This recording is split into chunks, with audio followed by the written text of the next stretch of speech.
Miranda, vamos! Shut it!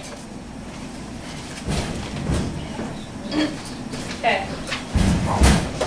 Where's the 7th and 8th grade? Hold on. Shop and Freshman. shop and 8. music. 8.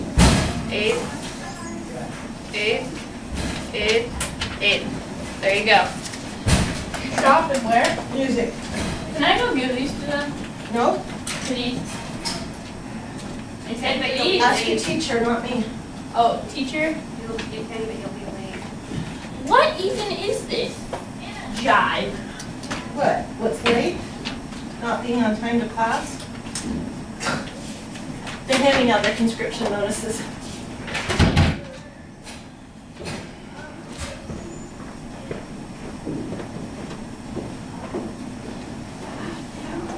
Yeah, I had to. Old MacDonald's daughter is done for now. Well, my cousins are ranchers, so I don't really have an excuse. Okay, bell ringer today is how is the Atlantic slave trade? How was the Atlantic slave trade different from other forms of slavery?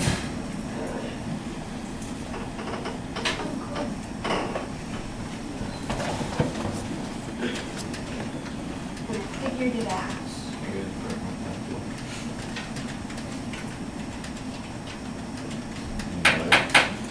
There we go. This is good.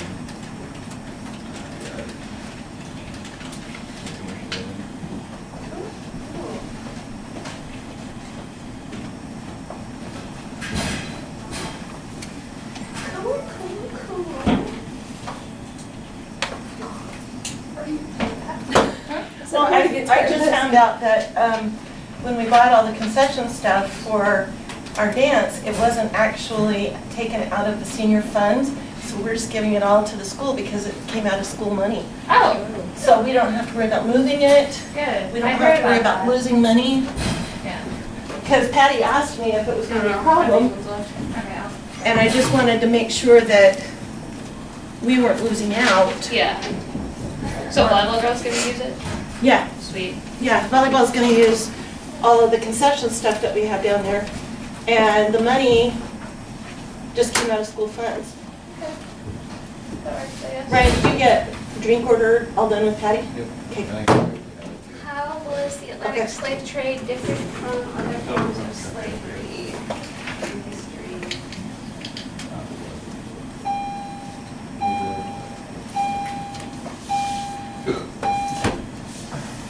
Ryan, I didn't make a list of all we had, but I tried to just code through here for you all. I feel like we got that first. That'd probably make me Yeah.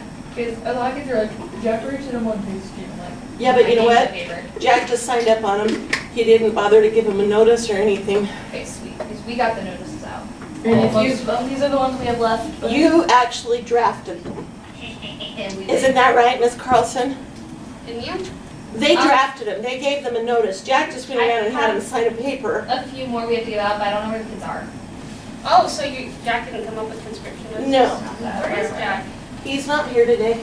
Brandon. And then We we did this. had to make notices. Bummer. Do you want, no, I'll make those, do you want those? I'll make those. I got it. We still have a few more. Did you change, Tyler's? Yeah, I did. What's the new girl's name? Tiana? Yeah, that went up for Kiana.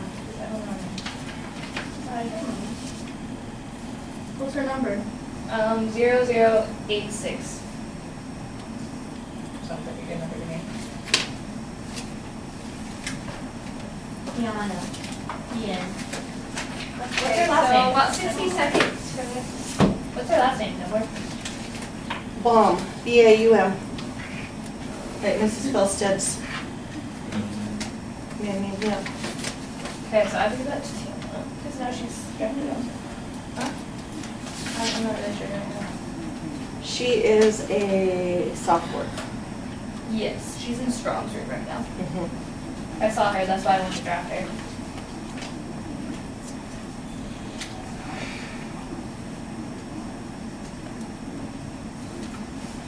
Okay, about 30 seconds.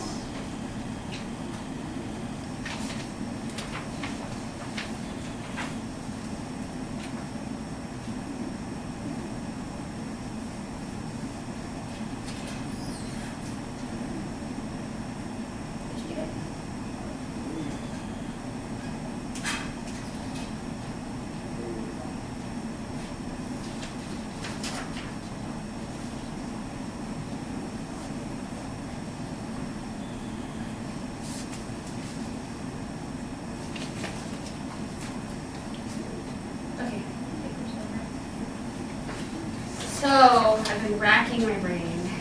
I just don't feel like I'm able to explain to you the importance of Civil War. Because you guys just don't seem to be really getting into it. So instead of talking about Civil War today, I thought we'd talk about Star Wars. Okay, you guys watch Star Wars? You like Star Wars? Love Star Wars.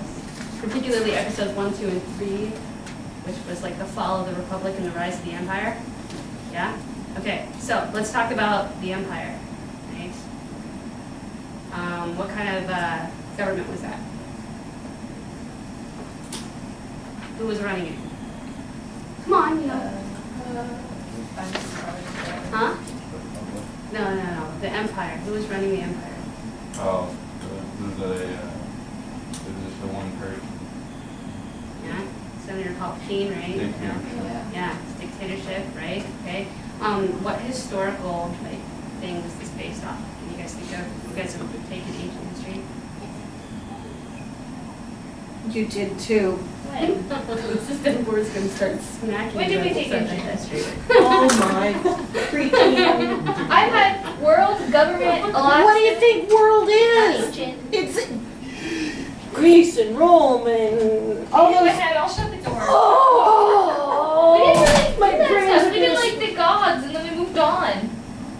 We talked about the Roman Rome. Republic We did and the not. Roman Empire I don't and remember any of that. Star Wars is a story that's based I off quit. the story of Roman Empire. That's on video. I quit. First you've got the Republic, right? The Republic, Oh. what is it run by? Princess Leia's mom is who? Amidala, Who is a princess, Queen. queen. but then after she was an elected queen, then after she was elected queen, she was elected as what for now? Senator, Senator. So the Republic is made up of what? senators. Okay, so it is therefore. Thank you, Mrs. Empire. She's doing really good right now. Yeah, she is. That's our roles. So it is a what kind of government? A republic is a Elected officials. representative government. Oh yeah, representative government. Representative government.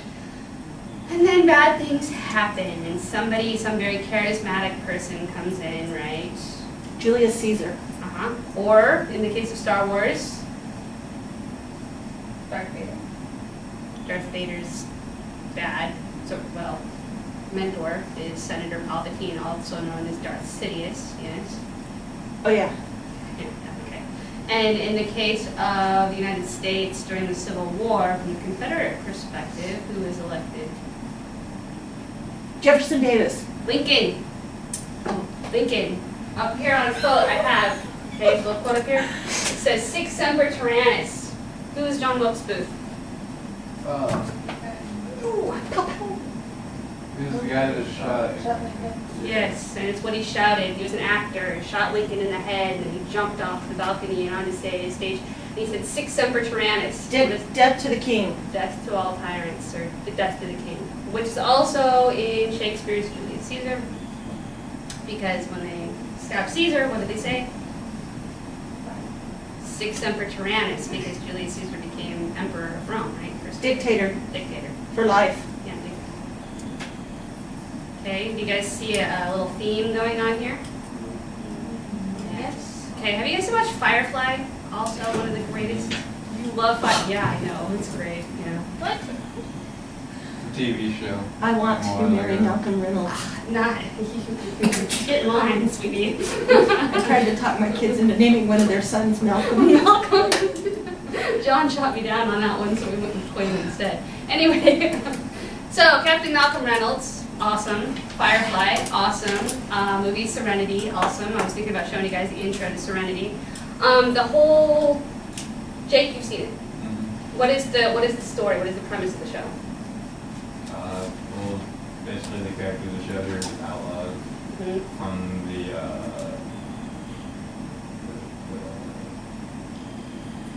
can't remember what they're called. But yeah, the people, the empire, The the government, core, basically. the Federalists, aren't Yeah. they? Along with the Federation. Yeah, Mhm. and they had been fighting a rebellion. Brown coats. Yeah, the brown coats were fighting a rebellion, and they were on the losing side. They lost. And interestingly enough, they were fighting for freedom. How they perceived as it, yes. Yes.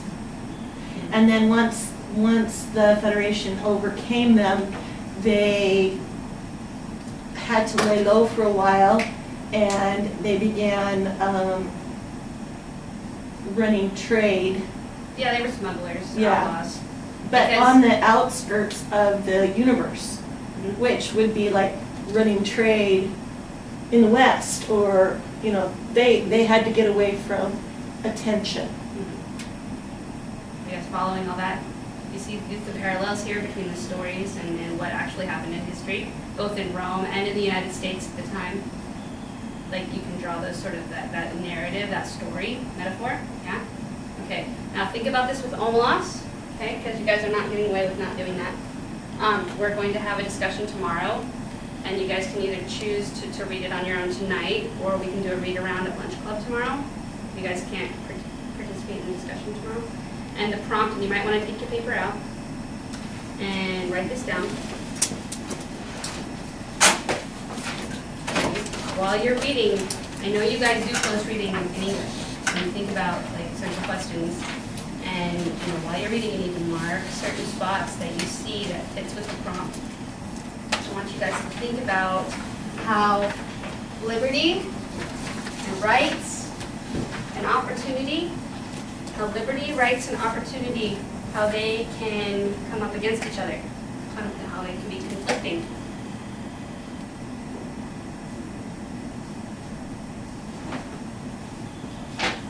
Okay, that's going to be the discussion question for tomorrow, and in regards to this, because this story can be seen from the perspective of both the federal government and from the perspective of the Confederacy. Okay? Both of these people, not everyone, like the Civil War is often painted as like a good guy, bad guy thing, right? And who are the good guys?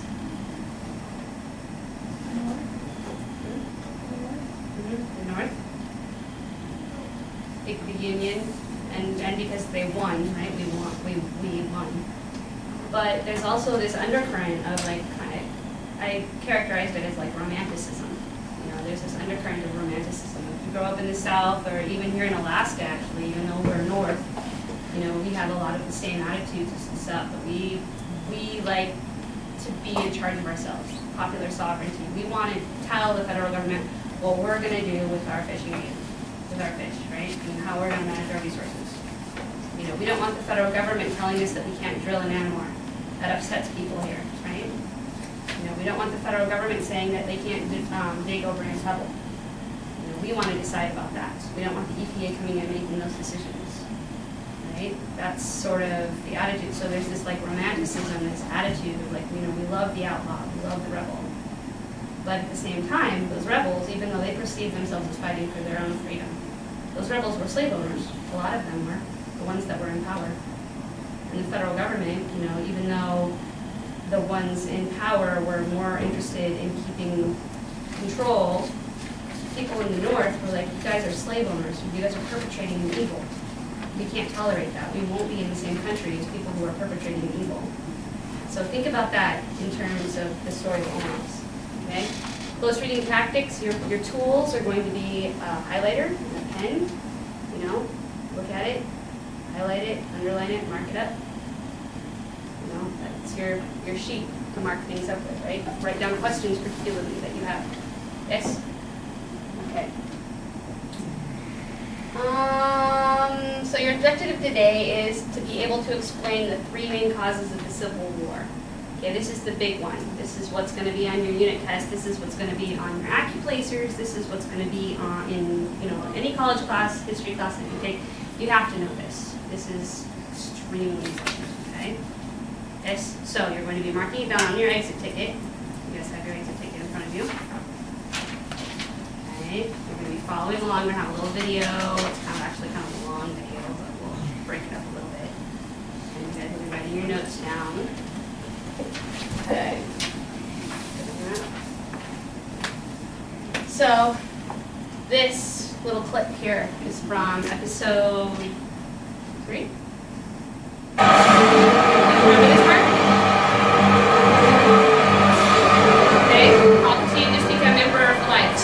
how liberty dies. With thunderous applause. Okay, that quote's been used over and over again through history. This is how liberty dies, with thunderous applause. The people wanted him, right? Yeah, but from Amidala's perspective, this is not a good thing, is it? What ends up happening to Nabu? Remember? Over on. Episode 4, Death Star? Oh, yes. Yeah, it basically turns into the raising of Atlanta would be the Civil War parallel to that. Was it Sherman that came in and just destroyed Atlanta, burned it to the ground, and it was the capital of the South. So, first main cause of the Civil War is federalism, number 1. Can anybody tell me what federalism is? Hmm? And what is it? What does it stand?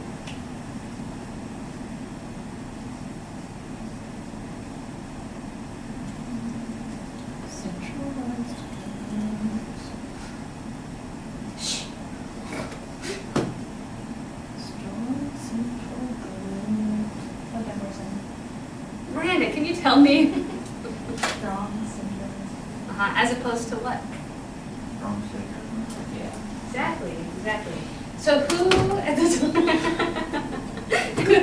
time, she's gonna beat you all, that's awesome. Who at the time was against, at the time, like we're talking about different parts of the country. Who was against federalism? The anti-federalists. Who were basically where? Well, Yes, Kaylee, that's awesome. They were in the South, so why were they against the strong central government? because they wanted to have control over their own land and more state-wise instead of the people trying to citizens. Right, there was one big issue.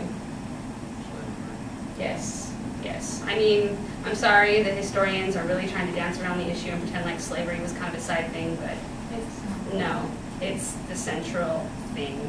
Nobody wants to say the words, but it was the central thing. So who was for strong federal government? The North. The North, yes, and why? They were against slavery. They were against slavery, yes, abolition is a big part of that. There was also some other issues having to do with tariffs. The North was a manufacturing center, right? Lots of factories, lots of immigration from Europe, lots of people working in the factories, lots of factory owners. They produced stuff, equipment, materials, different things.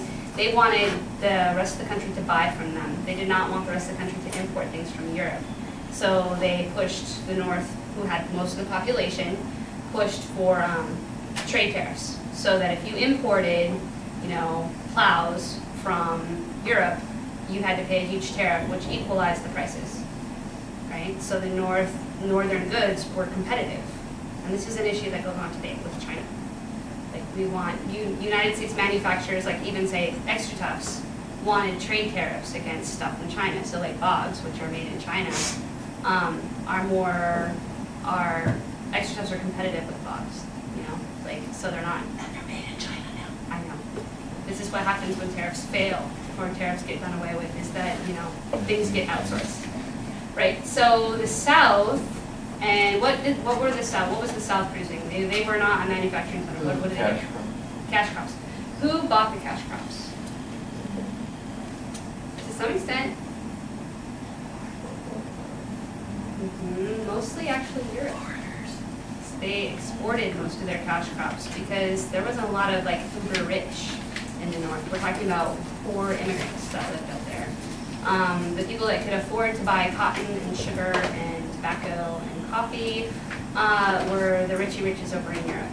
So who were the South doing most of their trading with? Europe. And then what happens when the tariffs come in? It becomes a problem. Like the profit margins are starting to get cut into, right? So the Federalists are the ones saying, I'm the one in charge here. I can go ahead and make these tariffs. I can control you. And the South is saying no. Okay. Third thing is sectionalism. What is sectionalism? What was the second thing? Oh, I'm sorry, second thing. This is the second thing. Okay. Sectionalism. Excessive or narrow-minded concern for local or regional interests as opposed to the interests of others. Nice. Nice. Probably obsessive and narrow-minded. I would say that I would ask who the author of that definition is. Did you hear that one? Okay. Because those words, obsessive and narrow-minded. Excessive. Excessive and narrow-minded. That's awfully, that's like heavily laden. You know, I would tend to agree with that. However, somebody like from Georgia would probably say that that was just me. You know, that they were just talking about liberty. But you guys see that? How the Kaylee's definition, which is correct, is kind of, that's a spin doctor right there, right? Okay. Because if you were, say, like promoting Confederate rights or states' rights, you would not say that your concern is excessive or narrow-minded, would you? No? I don't really understand, like, so what are you saying, it's like, just more broad, or? I'm saying that definition is absolutely correct. However, has been spun to be negative. Like one-sided? Yes. Okay. Because sectionalism, if you just take it as a definition, isn't necessarily, oh, let's take for instance, how would we view the breakup of the Soviet Union? You guys haven't gotten to the Cold War yet, but you know, like, the Soviets, you've heard stories, you've seen movies, the Soviets are like this big giant country and they take these other countries, or like say Germany in World War II, they went in and they took over other countries and were like, okay, we're all German now, right? Now how did the French feel about that in World War II? Like, well, you know, we're not German, we're French. We don't want to be part of your country. So they would be considered sectionalists. Had the Germans won, the French patriots would be considered sectionalists. And they might say, the Germans might say, well, you know, that's an excessive and narrow-minded view of your little regional issues. You know, eat your wine and cheese and shut up. Do you see how that makes sense? No? So like they're not really their own. Think about, you know, when the Russians came into Alaska, what did they do with the natives? Did they isolate them? Did they tell them you have to become Russian and lose your culture, or did they blend? You can isolate them. But eventually it became a blend, right? But when the United States came in and Sheldon Jackson brought his educational reform, what happened to the native population? And dwindled down. What'd they do with them? Push them. They forced them to go to school. Put them. They said, They have learn English and forget their native. forget your native culture, okay? Now you have a small group that says, we're not gonna do that. We want to maintain our culture and our language, and this little holdout group, say in the north, the northern, you know, Arctic region, they're gonna hold out because that's their identity. This is where you're starting to sectionalize your population and trying to maintain, and we've talked about how hard it is, you know, for states like Alaska that has such a diverse population, and the needs of Alaska are so diverse based off of sectionalism. We have the Southeast that have totally different needs than the Arctic. We have the Aleutians that have even more different needs and diverse needs than the Kenai Peninsula. That's, you know, the regional stuff. And you start identifying with those areas. You get one group coming in and saying, it's all supposed to be the same. Or say like the Kenai Peninsula, you know, like what if what if the borough government said, everybody's gonna live like they do in Homer. You guys are your plastic bags are gonna go away. You guys are gonna have to start driving smaller cars. You guys are gonna have to start, you know, going to like shorebird festival. You know, this is how you're all gonna live. You're gonna get rid of your big trucks. You're gonna stop hunting so much. You're gonna start being more artistically inclined, and everybody on the peninsula is gonna live like that, because that's the nice way to live. No. Sorry, you're from And- Milchick and you don't understand. You don't understand the artsy way of life. That's right, and we will educate you, don't worry. And you all have to eat less meat. Oh, I would Not- kill. No. But you have to choose. Are you going to be a citizen? I'll leave. Are you gonna be a citizen of our state? Or are you going to hold to your sectionalistic beliefs in an attempt to, and by holding to your sectionalist ideals, it could fracture our country if enough people start holding to it. I heard somebody joke one day on the news that Alaska should be its own nation because we're so different I used to be a member of the Alaskan Independence Party. from the lower 48. We should do our own. We are very different. But you know what? So is Florida, so is New York, so is California, so is Utah. Oh, Yeah, big we all time, have our Utah. different. We are all different. But remember what we talked about with the United States and United States? When we decided to rebel and form a constitution and ratified that constitution, we agreed to become the United States. And we get people from different areas that are sitting there going, I don't think so. So what does it take? I mean, but then you think about it on a moral level, Like in Omelas, these people are walking away, like these adolescents and some adults later on. Even though they live in this beautiful, perfect society, just about perfect society, they can't stand the thought that they're in there taking advantage of these things when, in order for these things to happen, somebody has to suffer. They can't stand it, so they leave. Now, from the union perspective, they can't stand that part of their economy is based on chattel slavery. They can't stand it. They know, because this is at the same time, this is happening at the same time as a lot of religious revivals, a lot of the transcendental movement, Second Great Awakening. the Second Great Awakening, where people, they were really into thinking about that every single person, every single human being on the planet has a direct line to God, and God is in all of them. So from their perspective, the South is doing what to these little bits of God? Owning them, brutalizing them, and then, I won't go there. But anyway, number 2, sectionalism. Everybody has this down on their notes someplace? Those are notes. Wherever. Just Write it on my piece of paper. Federalism. Also look at your study guide. You should have these words on your study guide.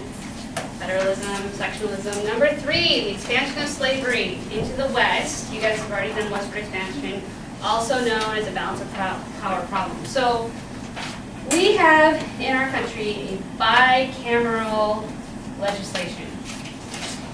What does bicameral legislation mean? 2 whats?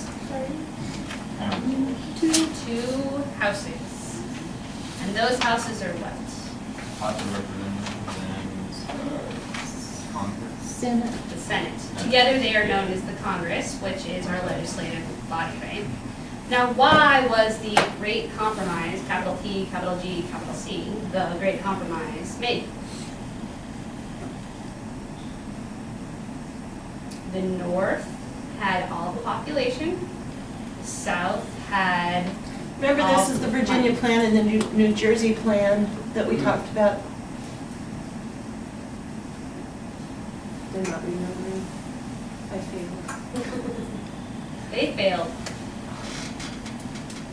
The Virginia plan and the New Jersey plan. Okay, so Virginia is where? Where is the state of Virginia?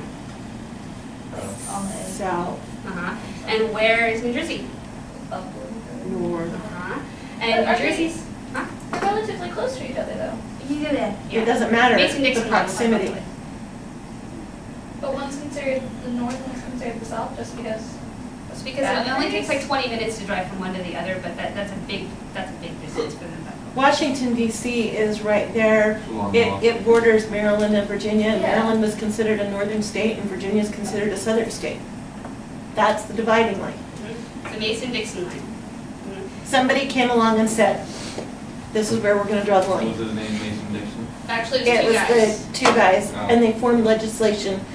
That's why it's called the Mason-Dixon line. Dude from Dire Straits has an awesome song about that, drawing the Mason-Dixon line. Yeah. Mark Knopfler. Yep. Anyway, you heard it? I thought I was the only person in the world that heard it. But anyway, so the point is that there's a balance of power, right? Okay, in the House of Representatives, it is, what determines whether or not, how many representatives your state has? Population, exactly. And what determines how many senators your state has? That's right, thank you. Everybody gets 2. Yes. Right? So how does that benefit the South in the Senate? They don't want to keep. They have. Everybody's got the same Oh, amount. I was thinking the other Senate, people. but they have less of representatives. Mhm. So who has more power in the House of Representatives at this The time? North. The North. And who has more power in the Senate? Both are equal. They're just about equal. Okay, so what happens when all of a sudden you've got this Northwest Territory? Hang on. Do you guys remember how the slaves were counted? 3/5. 3/5. Or a person. Yes. Yeah. Okay, remember? Yeah. And that was the 3/5 compromise. And that was because the Southerners wanted every slave to count as one, and the Northerners, this is your balance of powers, the Northerners wanted, Were women anything at this point? well, they're still counted Those people. as But they just people. can't vote or anything. They can't vote, they can't hold office or anything like that. But they're still counted. If they're counting slaves, then they're counting women and children. That's what the census is for, remember? Yeah. And we just did it 2 years ago. But how did they come up with 3/5 of a person? That was just the compromise that they came up Hammered it with. out Yeah, in Philadelphia. It's really weird to randomly just come up with 3/5. yeah. I'm sure it wasn't random, I'm sure it was. There had to be formula in there, just like there's Yeah. formula in determining out of the 435 representatives we have today, there's a formula for determining what makes it so you get a new one or you get one taken away. But it's math and I don't do math. Formula of a person. Yeah, I'm like. They're not. It's just like, the average household has 2.5 children Yeah, I and don't know how that How do happens you have half either. a kid? it's average. Okay, back to, I just want to So- make sure they remembered the 3/5 thing. So Northwest Territory, you guys remember there was a big territory acquisition, right? In last, the expansion going out west, right? So the Northwest Territory comes in and all of a sudden you've got all this territory and then as soon as you get to a certain population in each territory, then you become a state or you get to petition to become a state, right? So what happens when, like, say, for instance, Maine, which is actually not Northwest but Northeast, Maine wants to become a state, its own state? What happens to the balance of power? And then who has more power in the government? The North would, because Maine is in the North, and Maine is a free state. So then the South gets kind of angsty, right? Because this is their livelihood. We're talking about their money, their bread and butter here. This is happening to the politicians, people in power. So they're going to get a little upset, right? This is like what happens to like the oil companies when we start like taxes. Like then you start seeing lots of commercials on the TV, right? About like how great ConocoPhillips is for the state, right? You start seeing a lot of those commercials. Don't tax us, we might have to leave, right? Okay, so they get a little upset, a little agitated. Okay, balance of power, expansion of slavery, balance of power into the West. So that's number 3. Are you guys clear on that? Like every time, okay, let's watch this movie before we run out of time. All right, take notes, look at your exit tickets, make sure you're writing it down. If you don't understand something, raise your hands, okay? This guy's hilarious. And he's probably talking to a different demographic than you guys.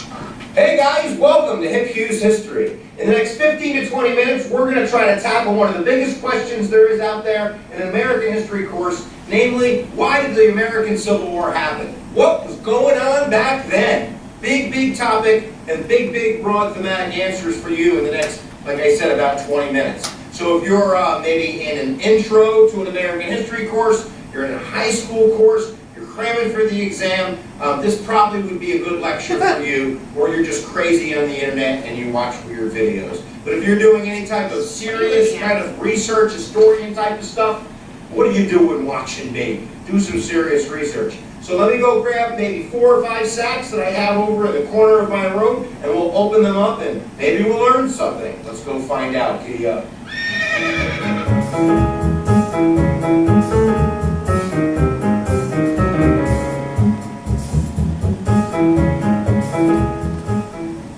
Oh no, you've done it now, Mr. Hughes. You got the wrong prop. Right. No, I don't. One of the first things that I'm going to lay down for you guys is that at the heart of the Civil War is really the doctrine of states' rights, of the definition of federalism, of what the 10th Amendment really means in correlation with the rest of the Constitution. Now, I know a lot of American scholars and American people believe that the Civil War was fought to free slaves. And although there are elements of truth in that, there's a whole lot of truth inside that statement.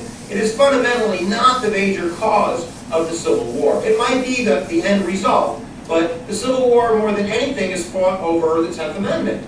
Let me kind of, tell you what the 10th Amendment... Okay, you remember what John Adams said yesterday at the very end of the movie? He said, if we have to fight a civil war, let it be fought, and let it be the last battle of the American Revolution. Okay, the whole point of the balance of power of the bicameral legislation that we have, that preserves federal power at the same time as it preserves, like, sort of the sectionalism idea.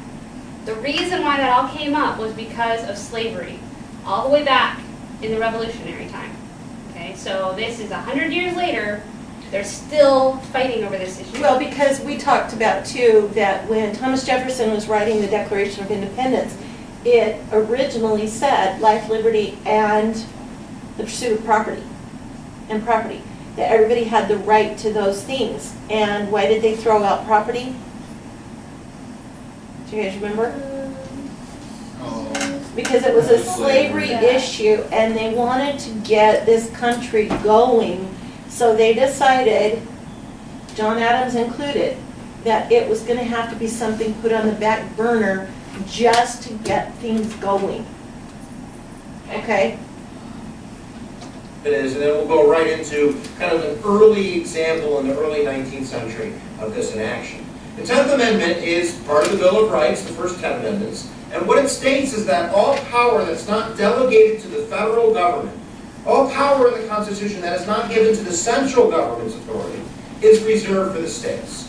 And now that gets complicated when you look at other parts of the Constitution, like the General Welfare Clause, or the Elastic Clause, or the Interstate Commerce Clause, and unwritten parts of the Constitution like judicial review. But nevertheless, the words are there.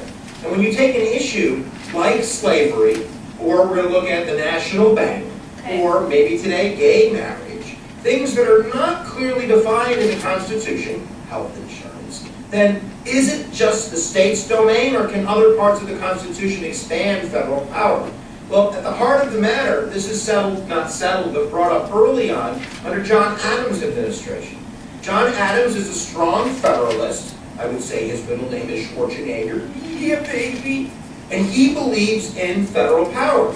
And he might even be using it to an extreme. When he signs into law, the feds and Congress pass it, the Alien Sedition Act.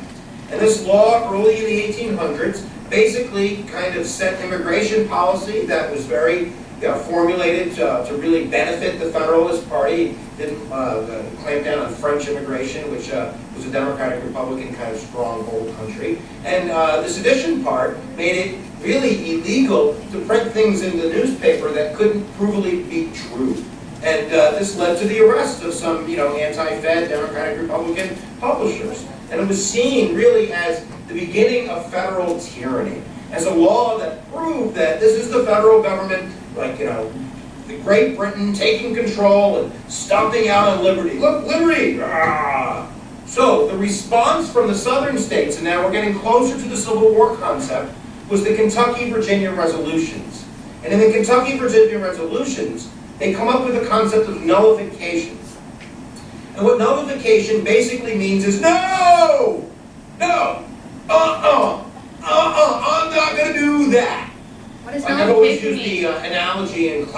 that. No look, way, Jose. you know, No. the federal government is in a sense your parents, and I know you're not a child and the states aren't children, but in the analogy sense that they, in a sense, you know, form the central crux of the family that holds the children together. And they tell you to wash the dishes, right? You might do that grudgingly. Or they tell you that your curfew is at midnight on weekends or whatever. You might be okay with that, might be a little angry. If they tell you to clean your room, you might even do that, maybe not. Maybe there's a fight in the room. But if they told you to go to school naked, no, I would nullify that. I would say, I don't care who the you are, I'm not doing that. And that's what the southern states are saying to the Alien Sedition Act, is look, I know there's a supremacy clause. I understand that you are supreme in the relationship in federalism. But I'm not going to enforce that law. I'm not going to do that. That violates natural rights, states' rights, that violates really the rule book, the Constitution. Therefore, we're just not going to do that. And what you're setting up there with nullification is, if I can nullify the Alien Sedition Act, and I can try to nullify a tariff act or the National Bank or something like that, can I nullify, you know, Supreme Court decisions related to slavery? Or can I nullify, you know, maybe eventually the abolishment of slavery? Can I nullify the relationship? Can I eventually say, I don't need to be part of this? If my father keeps punching me in the eye, eventually I have a right to say, you're not my dad no more. So that is the doctrine, the states' rights doctrine, that really is the blood vein underneath the Civil War that is going to run through this. So let's look at one more example of the kind of states' rights doctrine stuff, and then we're going to jump right into the expansion of slavery argument and what I call the state thesis. So here we go, guys. Giddy up. Let me go grab my second sack of little kind of reasons for the slavery war.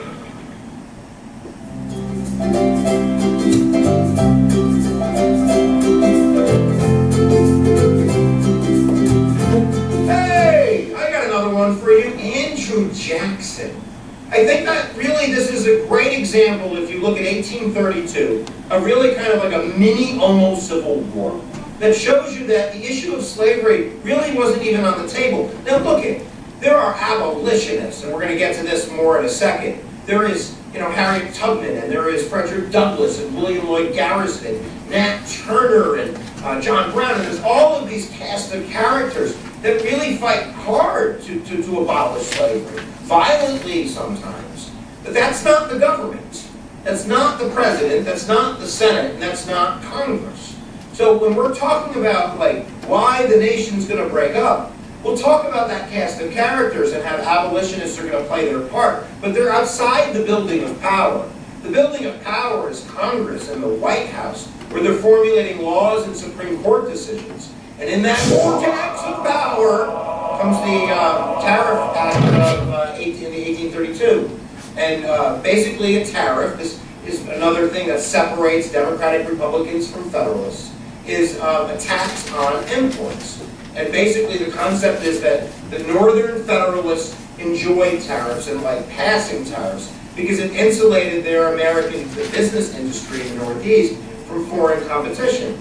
So they were able to sell more American goods to American consumers. The bad side of that is if you at Walmart shopping, and then the price of goods is going up. So the concept is that the Democratic Republicans, which represented more of the Southern interests, were more about the farmer in the store. The farmer in the home, the farmer in the home, whatever. But that, you know, if you're going to buy a hoe, you want to buy a hoe on the cheap. And the tariff is raising the price of the hoe. Oh no, we're in sticky situations. But basically, when Andrew Jackson signs a tariff act in the early 1830s, and he finds that the southern states are nullifying it, and Andrew Jackson is a Democrat and a Southerner, he has to stand up for the Supremacy Clause. And he sends troops, I believe, to the border of South Carolina, basically saying, you want to go there? Nullify? Nullify? Okay, so the president It's like sent Whiskey troops Rebellion, remember that? to South Whiskey Rebellion, Carolina, when the the Pennsylvania farmers were like, we ain't paying no taxes. And Washington was like, bam, bam, bam. Can you imagine that? That Supremacy Clause. Fort So Rich this eventually mobilized gets and compromised headed to out in the Juneau. Andrew Jackson nullification crisis of 1832. But at the end of the day, that's what we're talking about. We're talking about the southern states thinking they have a right to nullify, and the northern federal government saying we have the right to enforce law. All right, we got to get to the good stuff, because all that is all good, but it's not the gravy. We want to get into some good vocab and some, magic expansion of slavery concepts. So here we go, guys, right? I got 5-10 minutes for you, and then you don't have to look at this anymore. So I have a question. Since we're in the middle of the thing. The supremacy clause, that's when you sent the troops? The supremacy clause, like that's the 10th Amendment, basically. The 10th Amendment says that the federal government has certain powers, like all the powers in the Constitution, and then whatever isn't directly in the Constitution or outlined is reserved for the state. So it's like backwards thinking in that, the Constitution says that they have powers over, crimes, violent crimes, things concerning money, like tariffs, for instance, things that happen across state lines, and then nowadays also anything that happens in Indian country, the lower 48, like that's a federal issue, and the federal feds take care of it. Okay, and then anything else is a state issue. So Andrew Jackson basically said that this is a tariff, we're going to have this tariff, you are going, as a state, are going to enforce this tariff, and South Carolina said, no, we're not. They did the nullification thing. No, that's unconstitutional. That's not outlined by the Constitution. Haven't you looked at the Constitution? Here, have your little pocket copy of the Constitution. It's not in the Constitution, therefore we don't have to do it. That's what South Carolina said. Andrew Jackson said, really? I have an army. And South Carolina said, oh, we don't really have an army. So Well, what would you do? we make an army? Moving on to the next episode. Yes? All right, you should say this 3 times. The Civil War is about the expansion of slavery. The Civil War was caused by the expansion of slavery. It's the expansion of slavery. The expansion of slavery is fundamentally like the multiple choice answer on the Regents exam. But sectionalism is usually kind of labeled in the textbook as 1820 to 1860. And it's 1820 because of the Missouri Compromise. So if we break up this issue in its most fundamental way, it's really manifest destiny that is going to cause the Civil War. The way that I explain it in class is that in 1820 you have kind of 13 kids in the family that are girls and 13 kids in the family that are boys. Slave, girl, boys, north, right? Free states. And that basically this relationship in the family between the states and the federal government, everything is working good because everybody feels equally represented. But every time that mama goes and gets pregnant, remember that, Northwest Ordinance 1787, which allows new territories to enter the Union. It's like a new baby is coming into the family. And all the girls, all the southern states are sure hoping it's going to be one of them, another girl. And all the northern states, for the balance of power argument, are hoping that it's going to be a free state. It's really not about the abolition of slavery, not inside that circle of power I was talking about before. There are a few voices of abolitionism within the federal government, but they're drowned out by the southern interest and by northern people that are probably a little bit afraid of saying anything. Basically, one of the side theses that I kind of developed is the idea that stink don't stink until it's in your backyard. In 1820, Northerners are really not talking about slavery on a grand scale. I mean, sure, you have some abolitionist press and you have some individuals that are raising a stink about it, but for the most part, Northerners kind of can ignore this issue. But in 1820, it's clearly going to be on the map, and that is when Missouri enters the Union. And for the first time, there were the other states coming in as well, Maine, and that's not the issue right now, is what do we do? What do we do about this issue of slavery in these new territories? Well, the southern states, they believe that it's a liberty issue.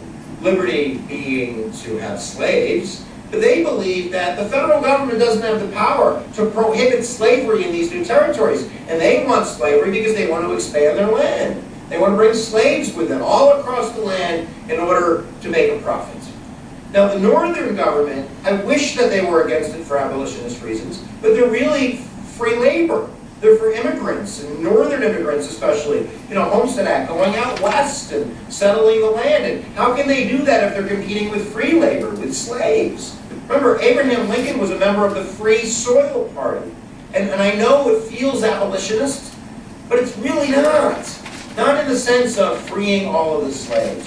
So in 1820, the worst compromise in the history of the world, the worst solution to a problem, is the Missouri Compromise. They look at it, they look at the map, and they go, "Where do we draw a line down the middle? That'll solve the problem." They draw a line, I think it's like 3630 north of the Louisiana Purchase, which states that, look, if mama gives birth up there, it's free. Down here, it's slave. Problem solved. Cha-ching. It's like putting tape down in a room that you share with a sibling. If you have that side of the bedroom, I have this side of the bedroom. So you figure out the bathroom's over there, then you fight again. But from 1820 to 1850, the Missouri Compromise is how we try to solve the issue of the expansion of slavery. Missouri Compromise, if you guys didn't catch that. Watch the intermission.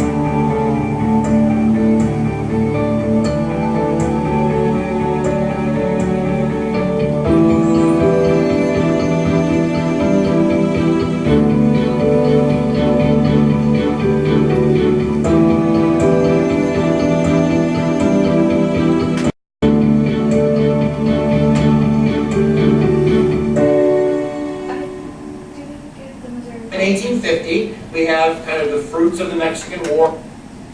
Missouri Compromise of 1820 was that Missouri was going to come in as a slave state.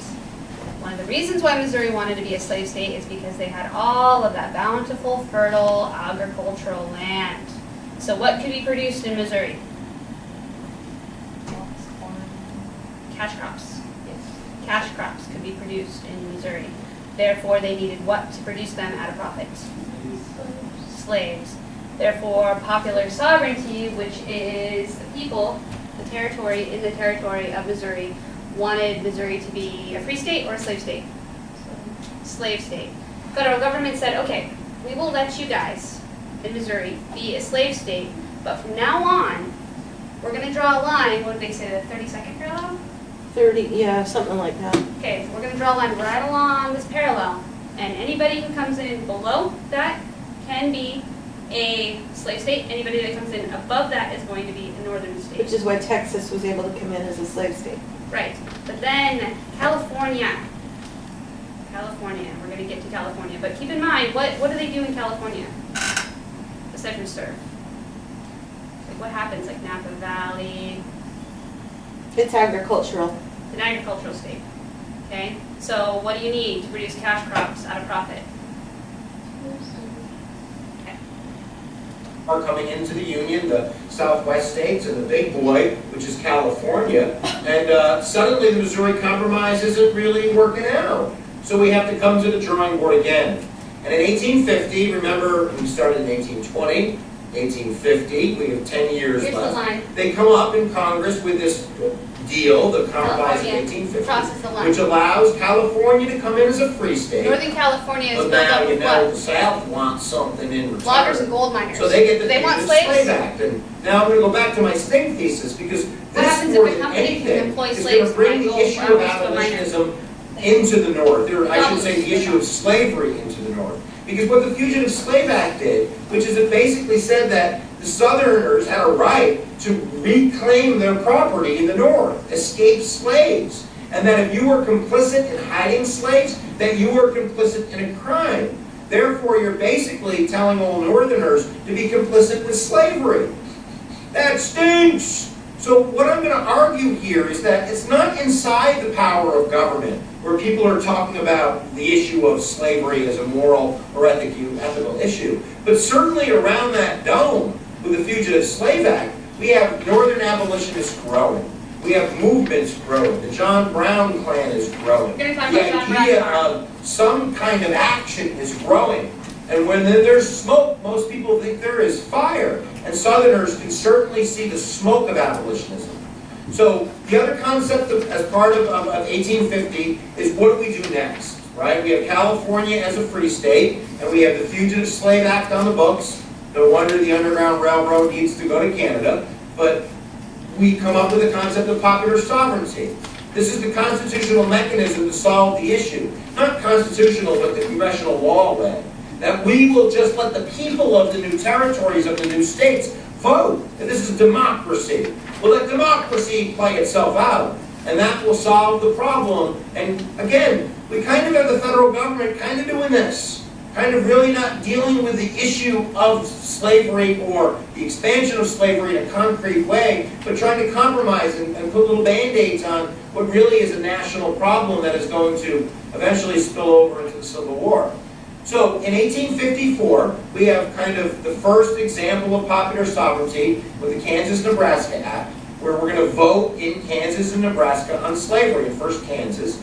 And what occurs is what exactly you think would occur. If I said we're going to have a vote on abortion for the whole country, or for a state, who do you think's coming to town? The pro-choice community and the pro-life community. Well, take that to the umpteenth level, and who do we have showing up in Kansas? We have, die-hard Southern slave owners, and we have people like John Brown, and radical abolitionists that are seeking to do, what they see as the Lord's work. So in 1856, we have something called the Petawawa Massacre, which is basically John Brown going going hardcore on some slave-owning families in Kansas, and that eventually leads to him going to Harper's Ferry to try to overthrow the government, and eventually he is arrested, and he is executed by the federal government. And we can hear songs like John Brown's Body, right? Moldering in the grave. This is the song of abolitionism. It stinks. So as we move on, and we go through bloody Kansas, and we look at the Dred Scott decision of 1857, where the Supreme Court steps in it, and comes in and says, we'll deal with the issue once and for all. Slaves are our property. There you go, Congress. Now you don't got to deal with the issue anymore. And when Okay, Dred Scott decision will stop there. Everybody's exit tickets are completely filled out. We got up to the Kansas-Nebraska Act. That was the important part. Yes? Yes? Resounding yes all around? Yes. Okay. No. What's up, Kaylee? The last 4 questions. Yeah. The compromise of 1850. That was the one saying California could come in if we enact the Fugitive Slave Act. So the people could vote on what they wanted, right? The people didn't get a vote. So what did you say? The Compromise of 1850 said California can come in as a free state, but the South said we'll okay that as If. long as we get the Fugitive Slave Act, which says that we can go into the North with our slave hunters and bring back our fugitive slaves. And you can't stop us. So people in Boston, for instance, he was standing in front of a notice that said, attention colored people of Boston, kidnappers will come up and get you, basically. And that really upset northern people because they had gotten rid of slavery a long time ago, right? Yeah. They had abolished slavery, they didn't have slavery, they didn't want to deal with slavery, they did not want slave catchers coming in and dragging people out of their neighborhoods and taking them back south. People ran away all the time. All the time people ran away.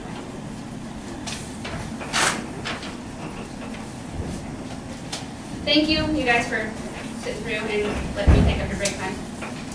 And if you want to stay and we'll finish up with the questions, or we'll talk about it tomorrow.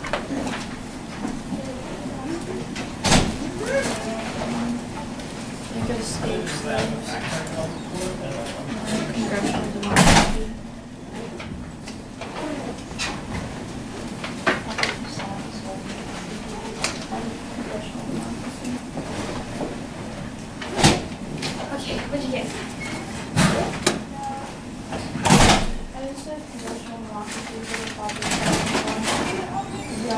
Well, the territory, they said the people in the territory should be allowed to vote on whether or not Dred Scott. they get to come in. Dred Scott decision. Right? Yes. They just Got all the sectionalism stuff. Which one is this? Please read overlaps for tomorrow. U.S. Yeah. Oh, that's what we do. Whether or not That's why I they thought. Yes, the Kansas-Nebraska Act. Kansas was coming in, Kansas and Nebraska were going to come in as a slave wanted to come in. And I didn't get So, like, all the Saturday. different things that came into town, and we're gonna talk about John Brown And tomorrow, so and what happened, I and all the got a funny little camps flash and about all of this stuff. And you can imagine it, Because her name is you know, in another chick, they went and looked at a giant book that The was impact, gonna did you see decide that? whether or not ocean And, was gonna and be just usable once and what for it's all. doing in the They institute did it. programs and seminary programs and how Thank you. cool people are. Like, it makes me cry. Well, you know, when you think of that, you know, and I was talking about my son, really, I said, look, understand how different, like, yes, you're going to college, but your relationships, like anyone, any relationship you have, you know, well, this is different, I'm going on 2 years. So, Yeah. you know, in 1 year, you're preparing yourself completely, it depends on which